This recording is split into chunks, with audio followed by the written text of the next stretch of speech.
आज की वीडियो में हम लोग सीखेंगे कि कार में आप मूवमेंट कैसे दे सकते हो। तो इसके लिए आपको दो चीजें बना के रखनी है। पहला तो आपका बैकग्राउंड, दूसरा आपका कार। तो कार आपका मेन ऑब्जेक्ट रहेगा और आपका एक बैकग्राउंड रहेगा। तो अभी जो हम एनिमेशन करेंगे उसमें आपका बैकग्राउंड मूव करेगा। तो उसके लिए हम चलते स्क्रीन पर बढ़ते हैं और एनिमेशन करके मैं आपको प्रैक्टिकल दिखाता हूँ। अभी आपको दिखाई देगा कि यहाँ पे आपको दो लेयर है। एक आपका बैकग्राउंड लेयर है, दूसरा आपका लेयर नंबर 3 है जो आपकी कार की है।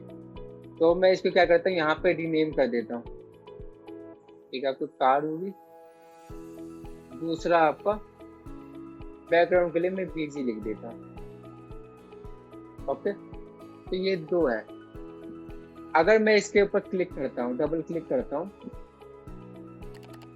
तो आपको नजर आएगा कि यहाँ पे आपको बहुत सारे कार के मूवमेंट या बहुत सारे कार के पार्ट्स आपको अलग अलग हिस्सों में डिवाइडेड है। एग्जाम्पल के लिए अगर मैं इस पर क्लिक करता हूँ तो ये आपका व्हील है। कौन सा व्हील है? आपका बैक व्हील है। तो मैं यहाँ पे इसका नेम चेंज करके कर देता हूँ बैक व्हील। आपका लेयर नंबर 2 कौन सा है? Front wheel. तो इसका भी मैं यहाँ पे नाम रीनेम कर देता हूँ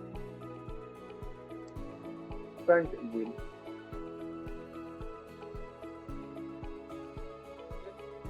अभी इसकी बात करें तो ये आपकी बॉडी होगी पूरी की पूरी। इसका भी नाम रीनेम करके हम इसको कर देते हैं बम्पर। ओके, तो ये आपके कुछ कार के पार्ट है जो इतने हिस्सों में डिवाइडेड है। तो अभी जो आपका मेन फोकस रहेगा वो केवल कार के व्हील पे रहेगा। एक आपका फ्रंट व्हील और एक आपका बैक व्हील। तो बैक व्हील के लिए हम क्या करेंगे?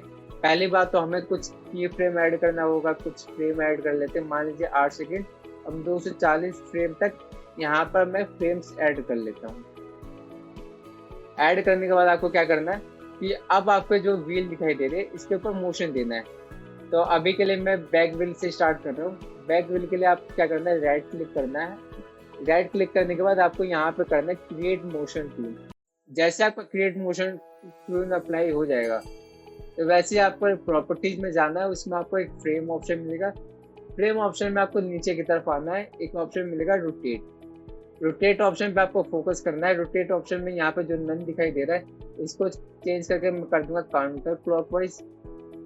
दूसरा काउंटर को मैं कर दूंगा, इसको इंक्रीज कर दूंगा 4x टाइम। मतलब आपका जो व्हील है वो 4 राउंड लगा है। अगर मैं इसका प्रीव्यू करके देखूँ तो आपको कुछ इस तरीके से मूव करते हुए दिखाएगा। ओके, अब अगला काम क्या है, हमें फ्रंट व्हील को भी इसी तरीके से एनिमेट करना है। राइट क्लिक किया तो यहाँ पे हमने लगा दिया मोशन टूल। अब इसको भी हम क्या कर देंगे, प्रॉपर्टीज में जाके 4 टाइम्स कर देंगे और यहाँ से हम कर देते हैं काउंटर क्लॉकवाइज और यहाँ से कर देते हैं 4 टाइम। इतना करने के बाद आपका अगला स्टेप क्या होगा, बैकग्राउंड को मूव करने का। अभी हम इसको अगर बाहर निकले तो बाहर अभी आपको प्रीव्यू करके कुछ नहीं दिखाई देगा। तो इसके लिए भी हमें कुछ की फ्रेम ऐड करना होगा। एग्जाम्पल के लिए मैं यहाँ पे ऐड कर देता हूँ 8 की फ्रेम।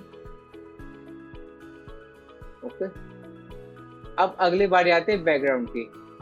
इसके लिए मैं सबसे स्टार्टिंग में आऊँगा पहले फ्रेम पे। पहले फ्रेम पे आने के बाद आपको बैकग्राउंड को लेना है और इसके कुछ डुप्लीकेट बनाना है। डुप्लीकेट के लिए क्या करेंगे, ऑल्ट के साथ आपको लेफ्ट क्लिक करके डुप्लीकेट बना लीजिए केवल बैकग्राउंड का। और अभी के लिए हम कार लेयर को क्या कर देंगे, लॉक कर देंगे ताकि कोई चेंजेस ना हो। अपन ने इसका डुप्लीकेट बनाया। अब जो इसका डुप्लीकेट है हम दोनों को एक बराबर में रखेंगे और इसको मैं थोड़ा सा जूम आउट कर देता हूँ। एक और डुप्लीकेट बनाते हैं और इसको कुछ इस तरीके से हम बना लेंगे। ओके, तीनों को बिल्कुल एक समान लेयर में लगाइए, एक समान पोजीशन पे लगाइए। अब इन तीनों को क्या करना है, आपको सिलेक्शन करनी है। तीनों का सिलेक्शन करने के बाद आपको राइट क्लिक करके इनको एक सिंबल में कन्वर्ट कर देना है। कन्वर्ट टू सिंबल वाला ऑप्शन है, इस पर कन्वर्ट कर देंगे और यहाँ से सिंबल में आपको टाइप में क्या रखना है, ग्राफिक। ओके, यहाँ पे मैं कर देता हूँ BG1।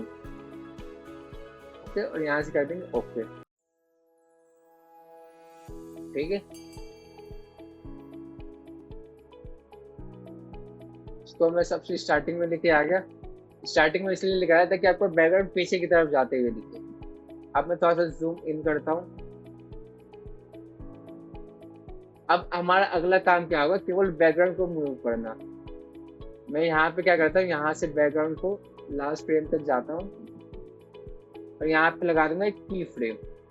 यहाँ पे आपको ऑप्शन मिले इंसर्ट की फ्रेम का, तो यहाँ से मैं राइट क्लिक करने के बाद की फ्रेम लगा दूंगा और बैकग्राउंड को पीछे की तरफ मूव करूंगा। आप चाहे तो एरो की का यूज कर सकते हो।